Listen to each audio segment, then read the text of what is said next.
However, I do think there is a lot of people, and a lot of them, like you pointed out, like Nancy Pelosi, are in their 80s, and they've always thought this way, this with us or against us mentality that says, like, hey, you're either for the next war, the most current war and the current thing, or you're with the terrorists. You just are kowtowing to Vladimir Putin. It's the exact same mentality that got us into the Iraq war. You're either with us or you're with the terrorists.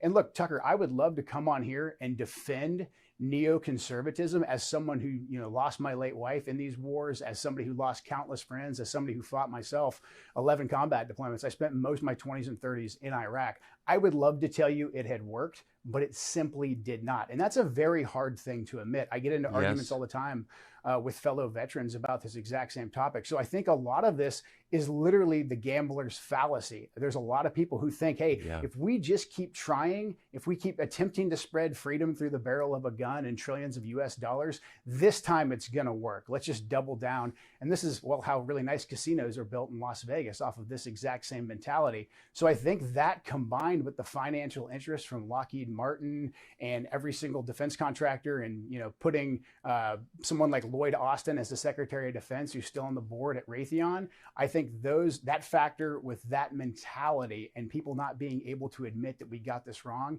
and then making adjustments to our policy, I think that gets us in this current situation, because it's actually challenging to thread the needle. Like, where do we go from here?